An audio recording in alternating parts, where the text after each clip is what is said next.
Florence Nightingale was a pioneer of public health and the founder of modern nursing. Because of Florence Nightingale, nursing is one of the most regulated and respected professions in the world. Named after her city of birth, Florence, Italy, Florence Nightingale was born on May 12, 1820, into an upper-class British family. As a woman of her time and her class, it would have been expected that she would marry, maintain a lovely home, and be a hostess. But Florence Nightingale had very different plans. Though at the time nursing was not a respected profession, Nightingale felt very called to become a nurse. At age 24, Nightingale defied her parents' expectations to marry a suitable match and left England to study at the Kaiserswerth Hospital in Dusseldorf, Germany.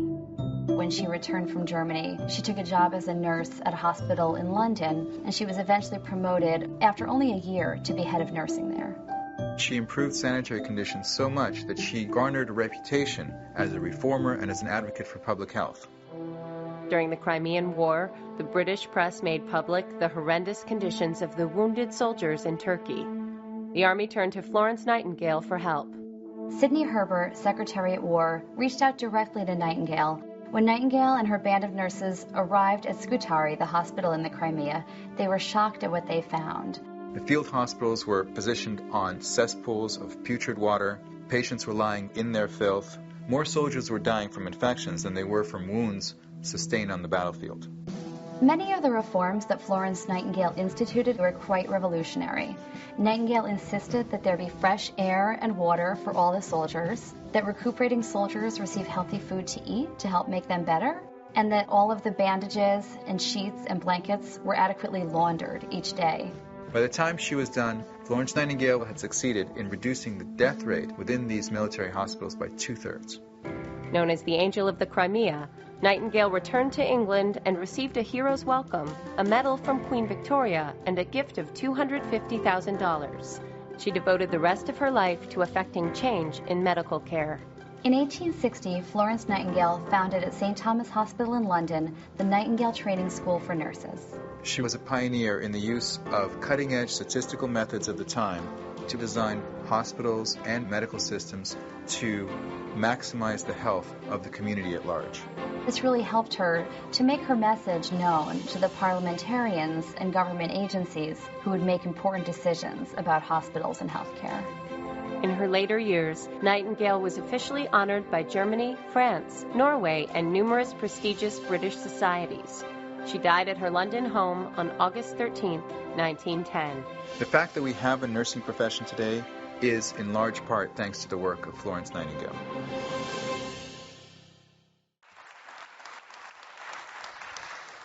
Well, I think if that song existed during Florence Nightingale's days, it might have been her prayer and her theme song. Heaven, let your light shine through me. In fact, she was known as the Lady of the Lamp because she literally carried a light from bedside to bedside to bring the care and the love of Jesus, her faith, to those that she taught how to nurse, taught how to even invent this new industry. See, she grew up as a person of privilege. And because of that, nursing was considered well beneath her and her societal state. But she felt called to be a helper, a healer. And so despite her parents' objections, she went and got educated in what it meant to be a healer. In doing so, she spoke multiple languages, and she invented what we know today as statistical analysis used in the medical field. Revolutionary practices, stepping outside of her comfort zone, considered a relative heretic to her place in society, yet she was a trailblazer that transformed the world. In fact, she so changed what was happening in the private healthcare industry that the government took note of it. She was so impacting and calling other people into this care for the hurting and the sick. See, in those days, only the elite had access to a hospital. But even then, often those giving you care were often widows or nuns with no real trained skills. And she felt called to change all of that. The evidence of her work in the private healthcare industry was so significant that the British government called her to come help them down in Turkey because 8,000 veterans who were wounded in the Crimean War were dying at horrible rates, more dying in the clinics than were dying in the battlefield. So Florence Nightingale traveled with 34 nurses to find 18,000 veterans in Turkey, and she was shocked at the conditions at every conceivable level. She began to revolutionize it. During that time, she would see 3,000 of those patients die, but she would drop the overall mortality rate by 2/3. And she worked 20 hours a day, going bedside to bedside with a lamp to care, to love, to make sure the standards that she had set were put in place. And she was known as all of the veterans and all of the patients as the Lady of the Lamp, bringing hope. She concocted, and again, if you're a doctor, you probably know how to say this better than me, but brucellosis, and whatever that condition was would haunt her the rest of her life. In fact, her doctors told her, you got to go home, you got to go home. She stayed an additional 21 months there until the last member of the army returned home. And yet she would suffer from the consequences of those illnesses for the rest of her life. But what motivated Florence Nightingale? Well, one of her favorite verses was the response Mary had to Gabriel when Mary learned that she was going to give birth to the Son of God. Behold, the maidservant of the Lord. This was kind of her life verse. It was the verse that I want to be a maidservant of God. I want to accomplish God's purpose. I want to bring His light and His healing and His hope to the world around me. It's what motivated her. It's what drove her. It's what made her a trailblazer. But there was another verse that impacted many people of faith in different ways, and that came from a parable Jesus told. Jesus said, hey, when you visit somebody in prison, you're visiting me. When you care for the sick, you're caring for me. And one day you'll come to me and say, when did we see you, Lord, in prison? By the way, God, what are you in for? God, when do we see you in the hospital? And He says, whenever you've done these unto the least of these, you've done it unto me. And this became a revolutionary idea that regardless of people's religious belief, regardless of their background, every human being is sacred. And when you care for sacred human beings, you're caring and loving and serving the God who made you. In fact, there were many. In fact, as you heard in that video, she got a Royal Red Cross from the Queen of England, got $250,000, and she took all that money and put it into a school. And that school became a school for training nurses, and it became a profession that wasn't just something that you didn't look forward to or look down upon. It was one that suddenly was esteemed and transformed the Western world. In fact, there were many after her who were followers of Jesus who also found their inspiration from the Bible, like Dr. Simpson. You may not have heard Dr. Simpson before, but Dr. James Young Simpson, he hated the fact that when people were going through surgery, they were awake, sawing off limbs. And he's like, we have got to find a way to care for people in a deeper way so they're not going through so much pain. So he was reading in the book of Genesis. In the book of Genesis, it says that before God performed an operation on Adam, he fell into a deep sleep. And God took out one of his ribs, which medically, by the way, it's one of the few pieces of the human body that will actually regenerate. If you want to go look that up, that's interesting. So God takes the one piece of the human body that will regenerate out, but He put him to sleep before He did surgery.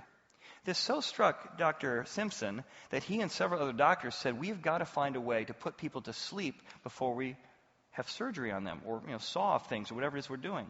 So they began to, he and two other buddies, experiment with different types of chemicals to see how they could put people to sleep to develop what we now know as anesthesia. So one day, as he writes in his journal, they finally stumbled across chloroform. And he and his buddies were sitting at the kitchen table, trying out their new chemicals. And he said, and suddenly we found a joyful and humorous mood set about the table, and then we collapsed until morning. When we awoke, we realized we think we had discovered something that could be used, anesthesia. And this man, again, was motivated by his faith in Jesus and caring for people to take them out of pain, to develop what we now know as chloroform. Well, it was Florence Nightingale's work as the Lady of the Lamp in the private healthcare industry that allowed God to call her into the government healthcare industry to try and make a difference and to try and really change the world for the good. So today I thought we'd do, since we've looked at some historic characters, I thought we'd look at someone in our church who's tried to do that very thing. So I'd like you to give a warm horizon welcome to my friend Bob McDonald as he tells his story. Bob, come on down. Thanks, Bob. Appreciate it. Good to see you. So, Bob, for those who don't know your background, tell us a little bit about what got you passionate. You ended up being the Secretary of Veterans Affairs of the United States, but what got you passionate about even pursuing that in your background? First of all, I have to say that I'm humbled to be on this stage with you, and this is a real blessing, and what you do every day, Chad's a real blessing to all of us. Throughout my life, I've kind of lived a life of purpose, whether it was being in the Boy Scouts, wanting to help other people at all times, deciding that I wanted to go to West Point when I was in 6th grade, going to West Point, graduating, becoming an airborne infantry ranger army officer, joining Procter & Gamble, whose purpose is to improve the lives of the world's consumers, trying to reach out and reach more consumers. And then, of course, getting the call from the White House was a great opportunity to continue that service. Well, I remember thinking to myself, Bob's CEO of P&G, and he's moved from CEO to secretary, and it's kind of a lateral transfer. So you actually became a secretary for another portion of your life. What is that like when the president calls you? Like, how would he know to call you, so this was Obama, and to consider you to step into the largest healthcare industry in world history? Well, first, as you can imagine, the president never calls you. The president, you never want to say no to the president. So I had known President Obama because of work I had done with Procter & Gamble and being the chairman of the U.S.-China Business Council. So I got a call from Valerie Jarrett, who worked for the president, and said, would you consider? And given my faith, given my life, the thing that dawned on me suddenly was, oh my gosh, this is what God has prepared me to do. This is the reason I went to West Point. This is the reason I was an infantry officer. This is the reason I went to Procter & Gamble and learned how to care for 7.5 billion people a day using at least one Procter & Gamble product on the planet, was to bring all of this to the VA and to veterans. Now, you had, if we kind of jump back to this time when you were an Army Ranger, you had quite the adventures back then. So you've been used to taking on difficult challenges. Tell me a little about your parachute incident that happened early in your career. Well, military training is dangerous, and I was in the airborne unit, the 82nd Airborne Division, and in order to qualify, you have to jump periodically to keep that qualification. And one day we were jumping, and I was a captain. I had a colonel next to me, and he had never ridden a steerable parachute before. He mistakenly steered his parachute under mine, which caused mine to collapse, because if a parachute's underneath yours, there's no airflow and yours collapses.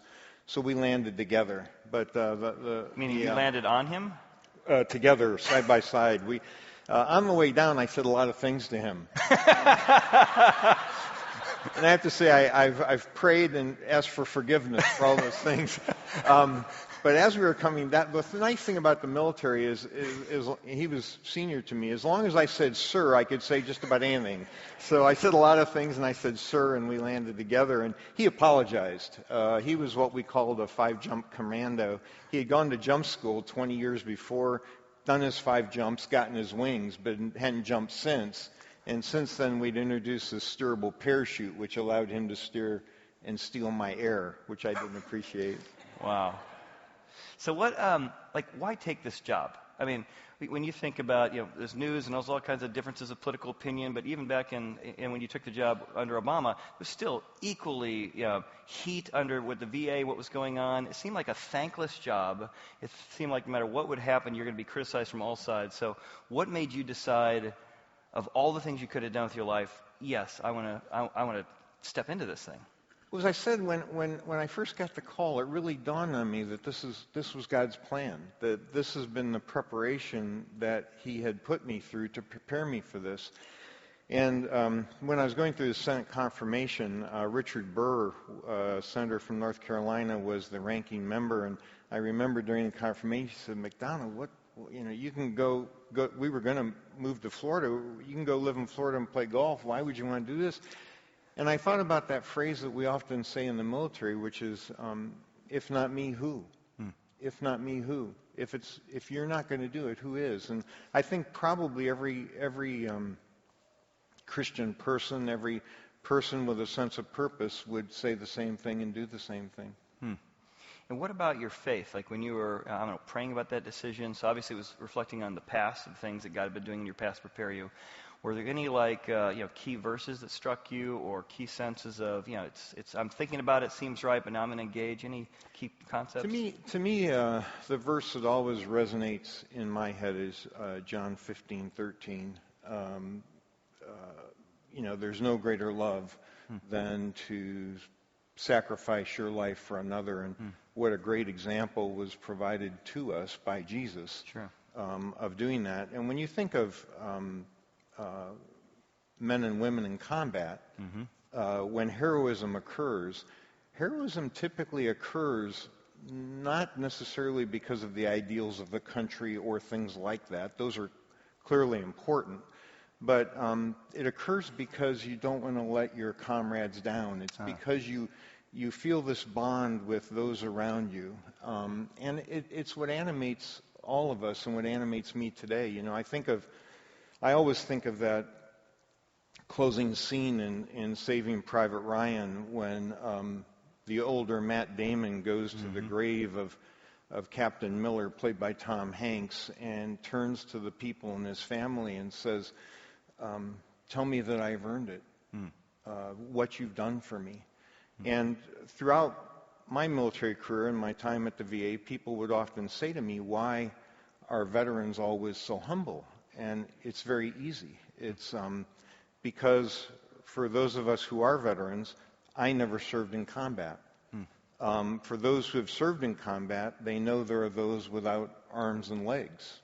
For those without arms and legs, they know, and it basically goes all the way back to the cemetery where people paid the ultimate price. And when you think about that ultimate price, it energizes you every day to work to earn what those people have done for you. So every day in my life, I think about that. I hope I'm earning it.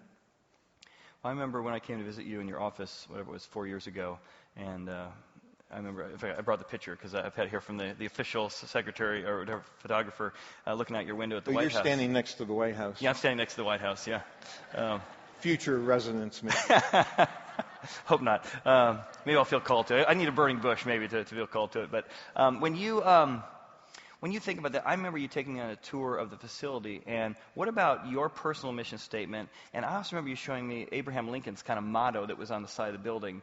What about those two kind of came together for you? Yeah, if you go to the Lincoln Memorial, which I suggest everyone do, and you walk up toward the statue of Abraham Lincoln, on the left-hand side is the Gettysburg Address, which arguably is one of the best speeches ever given. On the right-hand side is Lincoln's second inaugural address. And in his second inaugural address, President Lincoln said, we have to care for him who's borne the battle, his widow and his orphan. Recognizing that if we are going to stay strong as a country, we have to care for those who borne the battle. Sure. And this became also true to me when I go to church on Sunday, because I would go to St. John's church, which is called the President's Church. It's right across from the White House. And in the back of the church is the Lincoln Pew. And they call it the Lincoln Pew because on Sunday night, every Sunday night during the Civil War, President Lincoln would walk across Lafayette Park.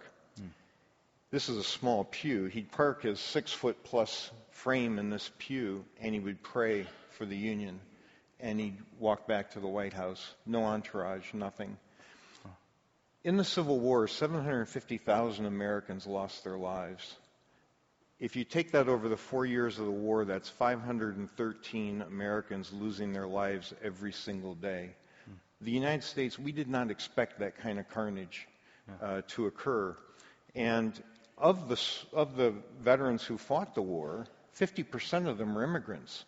And they had come from their other countries, they had fought the war, and the government felt a responsibility to take care of those veterans afterwards, to train them in vocations, and that was the beginning of the VA. Wow.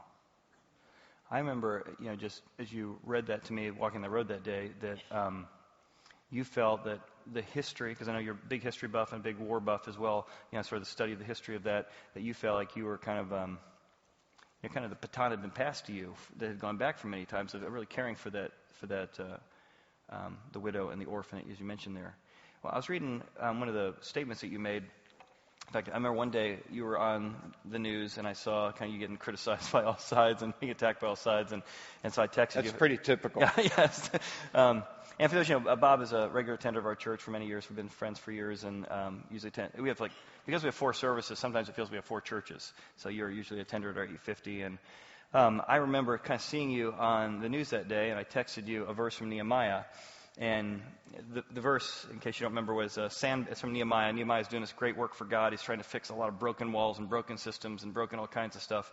And Sanballat and Geshem are these 2 guys who are kind of opposition trying to distract him. And so the verse I texted you was, Sanballat and Geshem sent to me saying, "Come, let us meet together among the villages in the plain of Ono." But they thought to do me harm. So I sent messengers to them saying, "Hey, I'm doing a great work. I cannot come down. Why should I cease the good work to leave and go down to you?" And I just kind of encourage you to stay focused on what God called you, not distractions. How did you really do that day to day under that kind of onslaught of criticism and attack? Well, it's difficult. What we did was we focused on the mission. The mission of caring for veterans, getting more doctors, more nurses, more clinical space, more money, providing care for veterans, focusing on that. But then I also was able to hire people to work with me who, like me, didn't need the job. This wasn't about political power. This was about people coming into Washington, doing a job, and then going home. Mm-hmm. Not living Gotcha. there, going Right. home. Like Cincinnatus, Right, the sure. famous revolutionary society.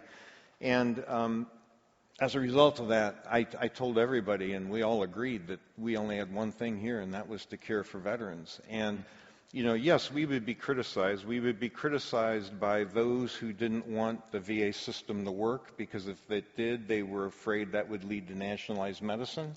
We were criticized by those who wanted to privatize the VA system. We were so we got criticism from all standpoints. I have to say, though, generally there were very, very few of the politicians who didn't really care about veterans. Yeah. Not many were veterans. Sure. But generally that's one thing the American political class can agree on. In one of your personal statements, you defined success for yourself. You said you have to define success for yourself based on your purpose and your values and not based on someone else's. Starting over is sometimes the path to even greater delivery of your purpose. So give us an example of how you're able to keep your own focus with all those differing voices coming at you. Well, I think when I talk to my grandchildren or my children, I say, please don't let society define success for you. My first platoon in the 82nd Airborne Division was about 30 soldiers who had not graduated from high school and had been told by society that they weren't successful. My job was to get that innate quality in them of wanting to be successful and helping them understand how they could be. And what happens, I think, too often is people think a title is success. They think a certain amount of money is success. People at P&G used to say to me, well, I want to be vice president of Tiddlywinks or whatever. And I'd say, yeah, but by the time you're ready for that job, the job won't exist anymore. Don't sell yourself short. Don't have your purpose in life be a title or a position or money or some materialistic thing, but rather try to get something done that will make a difference to the people around you. Well, even if you think about what the Bible says we are inherently spiritual beings having a physical experience. And if you try and make your definition as a spiritual being something physical, be that title, be that the size of your territory, it's ultimately not going to satisfy. Yeah. And don't be afraid to start over. When I was at West Point, I was one of the ranking cadets and graduated toward the top of my class. And when I got out, I was a second lieutenant, like everybody else. I went to Ranger School. We took our ranks off. We were all Rangers, lowest form of life on earth until you graduate. After that, then you go to Procter & Gamble. I took the job at Procter & Gamble. It wasn't the highest salary offer. In fact, I gave up a position at another company to be like an assistant to the president. And at Procter & Gamble, everybody starts at the bottom. But if the purpose is right, if the values are right, and you have a growthful situation like that, you're going to grow even more. So you just can't be afraid to start over. And how did you, I know, Well, you're in the middle of that. It can be a lonely place at times, when you're being criticized from all sides and when you're trying to, kind of theoretically it's good to start over. What are the maybe daily, monthly, weekly spiritual practices you had that just tried to stay connected to God, to purpose, to, a true voice in the middle of all those other voices? Well, I've been blessed. I've been married to a devout Christian woman who taught me caring for 42 years, and so I give Deanne all the credit for that. But we try to make sure we have periodic studies. In fact, we're thrilled with the new media and live streaming that's going to occur here. I try to read biblical books. We just try to stay grounded. The part that always sticks with me is there's a part of the West Point Cadet Prayer. I was a lesson reader and acolyte at West Point, and it helped me to choose the harder right rather than the easier wrong. And that has stuck with me, and I talk about that a lot because it always seems like the right thing to do is the harder thing to do. Yeah. And if something's feeling awfully easy, it's probably wrong. And I'm proud of the Procter & Gamble company for, the year I joined, 1980, we withdrew a product from the marketplace called Rely, which had not necessarily been linked to causing toxic shock syndrome, but because we couldn't prove that nobody who used the product got it, we withdrew the product from the marketplace. And that's why the Procter & Gamble company has been around almost 200 years, is because of doing the right thing all the time. I remember, like you talked about being humbled to be on the stage. I remember it'd be very humbling. I'd call or text you, and you'd say, "Hey, Chad, I was just listening to your message last week, and it was very helpful, very challenging." And so the idea that as your kind of central base here in Cincinnati, that we could be a spiritual source of prayer for you and a source of encouragement for you was always good. I remember when I came to visit you that one weekend, I met your second in command. I can't remember what her name was, but I remember she just talked about one of the challenges you had was increasing staff and retaining staff. And so she spoke about specifically she was kind of ready for her next thing to start over, and you created a vision for her that kind of allowed her to sign back up again. So tell me a little bit how you tried to cast that vision personally with folks that maybe were, hey, this isn't worth it. This job is a thankless job, even though I'm doing good work, but I'm going to get criticized. How did you personally try and take what was your core motivating principle and inspire someone like her? Yeah, I was very fortunate in that in the fall of 2014, when I took over, Scott Pelley, who was a friend of mine, we both have a shared interest in history, was doing 60 Minutes, and we volunteered to do 60 Minutes. And Scott had said to me that he had never been to West Point, and I offered years before to give him a tour of West Point. So I called him. I said, "Scott, this is a great time to go take a look at West Point." So the deputy secretary actually was my West Point classmate, Sloan Gibson. And so I wanted him to be part of it. So Sloan and I went to West Point, and we did a 60 Minutes segment with Scott. Because of that, I got all kinds of calls and letters and emails wanting to come on board. And we interviewed everyone and were able to attract them. I think the thing that's different from what we did versus what government usually does is in government, like in some businesses, you have a certain number of positions and you look for people to fill those positions. What I was more about was, I've got these players, these great athletes. Now I need to create an organization structure that takes advantage of them. So we created a Veterans Experience Office, first time, hired a guy who had run McDonald's in Europe and knew human-centered design, which is a technique used to improve customer service. We created a Strategic Partnerships Office, hired a guy, West Point graduate, came in, led that.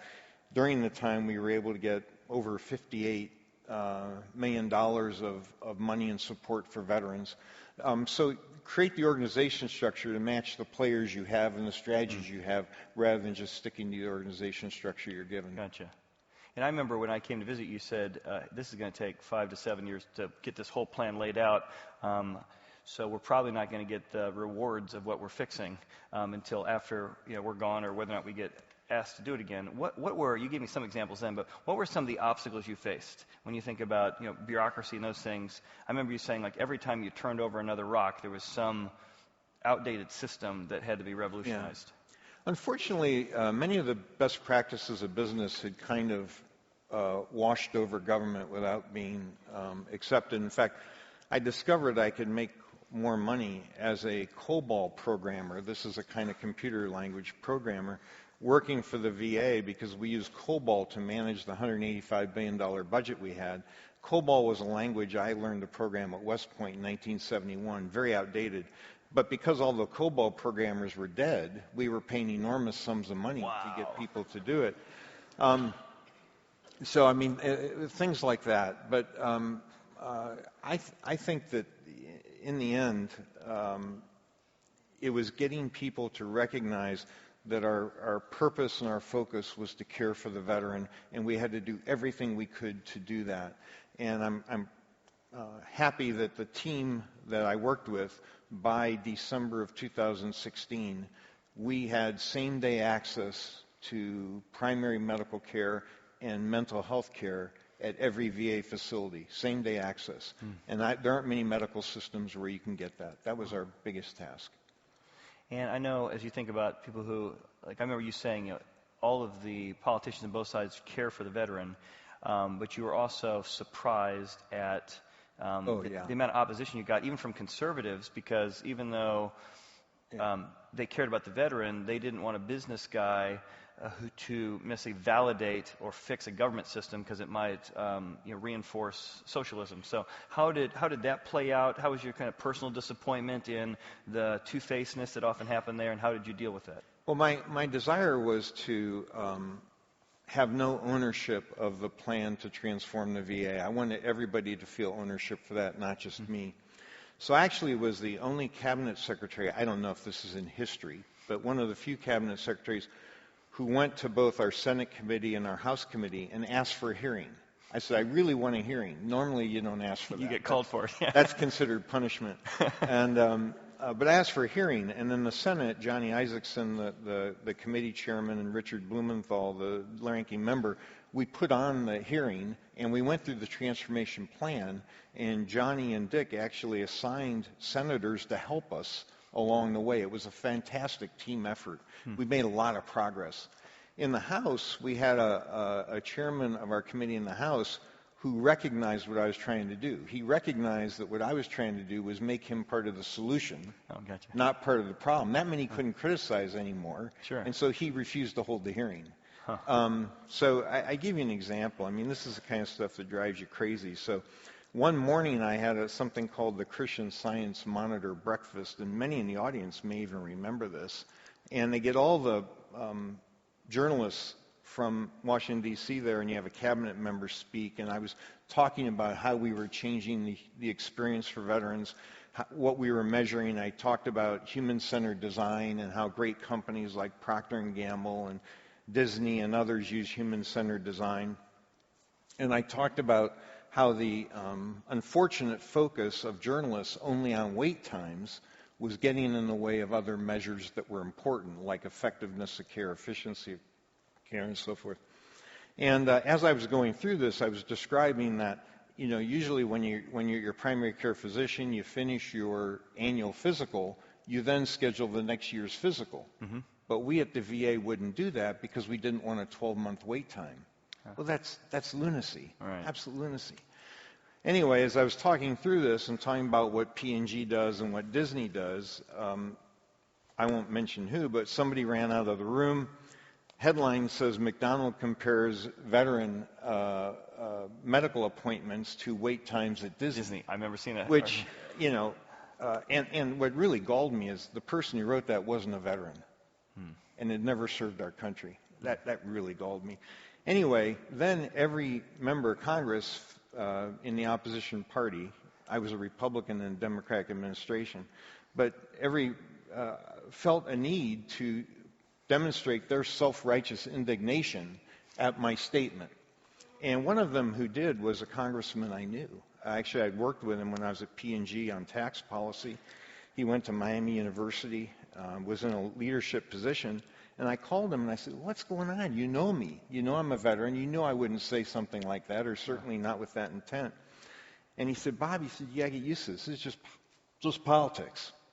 And I said, if this is politics, I don't want anything to do with it, because to me, character is more important than political expediency. Yeah.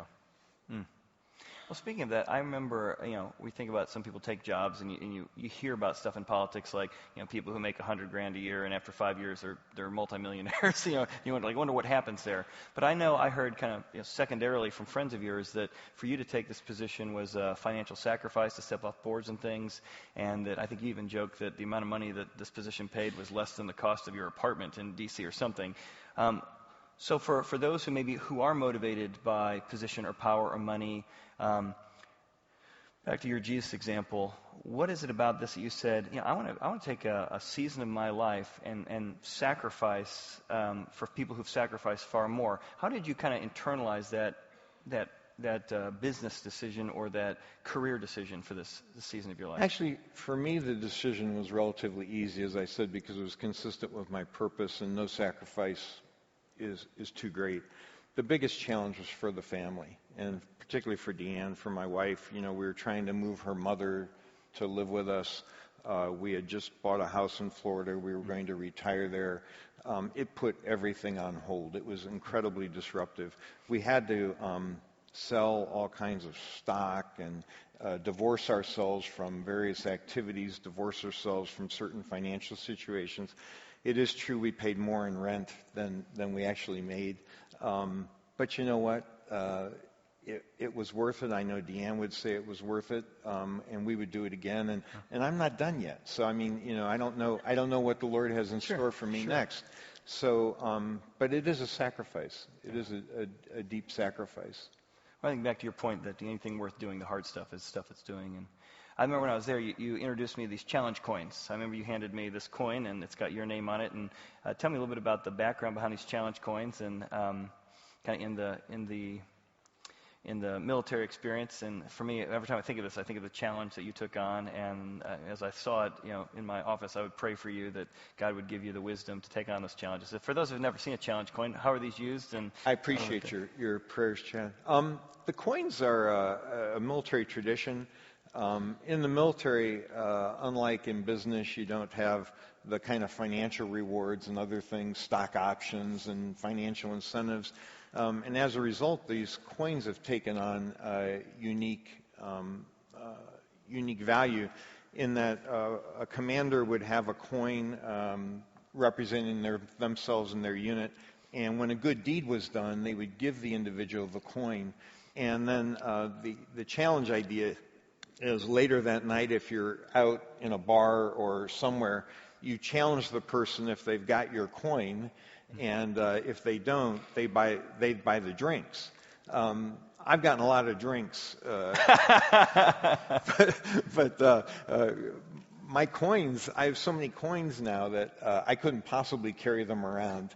But it is a great tradition. It's a lot of fun.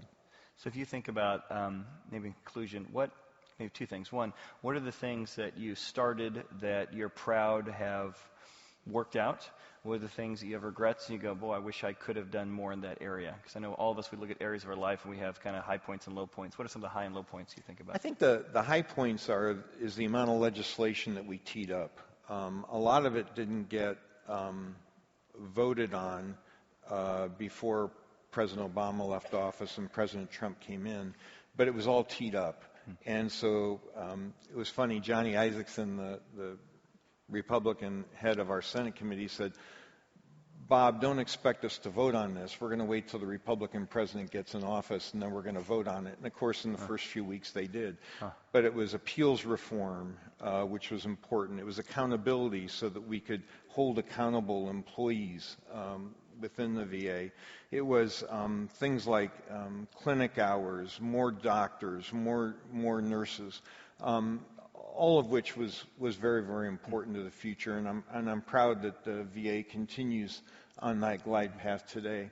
I think the greatest frustration is that if you looked at the VA as a business, it's the largest healthcare system in the world, other than maybe the UK healthcare system. It would be a Fortune 9 company. It's bigger than P&G. P&G is like Fortune 25. This is Fortune 9.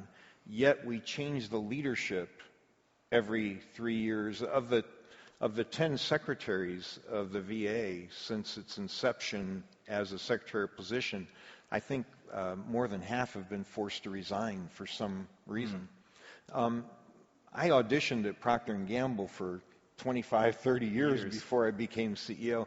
It's senseless to change the leadership that frequently. Okay. And I would love to see it become more regularized, maybe as a quasi-government organization, but at least with constant leadership. And how, for those of us who aren't going to necessarily go into the healthcare industry or going to go into government, but have a challenge before us, what would you encourage somebody in the role Jesus, the Bible, and faith played in your life, and might encourage them in their life to show why Jesus, God, and the Bible have been a critical part of being able to endure these kind of challenges? To me, Jesus is the best leadership example I have. And as I said, that verse, John 15:13, to me describes what I should try to seek to do every single day. And I don't think life is over. But I also think that you don't need to be the Secretary of the VA. You don't need to be President of the United States. You don't need to be Martin Luther King. I like Bobby Kennedy's statement that if you drop pebbles in water and you watch the ripple effects of those pebbles over time, those ripple effects will come down and they can knock down the mightiest walls, and particularly when they're inspired by God. And so any one of us can have that impact. And oftentimes I'd say to myself, after working at P&G all day, coming home, I'd say, did I touch and improve at least one life today? Did I make a difference for at least one person? And maybe it's the lowliest person that the Bible talks about. That's why we're here. Yeah. We're here to bring God's kingdom to earth. We're here to try to help other people. It's not about us. It's about our love of the Lord. It's about our love of family, about our love of friends. Yeah. Well, can we thank Bob for just his story and his service? Thank you, Bob. I appreciate it. Thanks so much.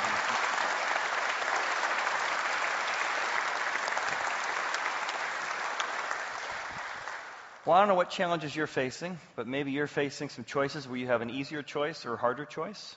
And we've kind of been indoctrinated by our culture to always pick the easier choice. But I love the challenge. There's a guy in the Bible named Joshua who was going through a major transition from Moses. And God says to him, I want you to be strong and courageous, for I am with you. I want you to be strong and very courageous, for I will not leave you or forsake you. I want you to meditate on my word day and night. Do not turn to the left or to the right. It's such a great speech. It's in Joshua chapter 1.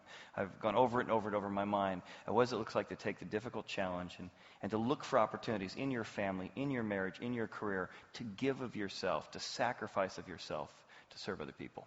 So I want to pray. I want to give you a quick announcement, and then we'll continue our series next week as we look at Galileo. Let's pray together. Father, I just thank you for the way in which you have motivated and prompted and nudged and called different people with different skills and different places in their spiritual journey to be about the common good, to be about encouraging people, to be about inspiring people, to be about fixing things that others can be loved and served. And we thank you, Florence Nightingale, and that verse that challenged her, that when we serve the least of these, we're actually serving our very maker and creator. So, Father, may you be the motivation of our life, and may we be a church that's filled with people of service. In Jesus' name, amen. Well, amen. Just one quick announcement before you go, because I know many of you have asked. We are 1 week away from announcing that our app is going to go live, and that is going to have 10 to 15 years of messages. So messages like you heard today, you can listen to again. You can send a link on. So the app is going to go live next week. And then if you look around this room right now, there's about 10 things have changed since last week. So quick little, which one's different. We finished up our screen, covered up. The shower curtains are going to go soon. We got some drapery coming in. We have live cameras. If you see behind you, you've got actually some volunteers who are sitting in a camera to my right, a camera to my left. We've got Turner Construction's been here all week creating these booths to hold the camera. Down by our sound booth, we have a third camera. Our teams have been working, training volunteers. We're now up to a 6 to 9 camera shoot. We're going to be going to live stream here in the next 45 days, 60 days as we work out licensing issues, because part of the music that we play at both our equipping service service and our exploring service. We got to make sure everything's done, appropriately and ethically. So again, very, very exciting time. And so I know many of you, like Bob has called over the last couple of years, we travel, or we live in different places, or we're serving God in D.C. during this time. The ability for you and your family to watch our services live is coming very, very soon. So if you want to be part of that, you want to serve in the children's ministry as we continue to see our services expand, if you want to learn how to operate a camera or call cues as a producer, there are so many opportunities to serve. And I want to thank each one of you for your giving. I want to thank you so much for your serving and the way in which we can take the great things God's doing here and even make it available to those at a larger scale. So thanks so much. We'll see you next week as we dig into Galileo. Thanks so much.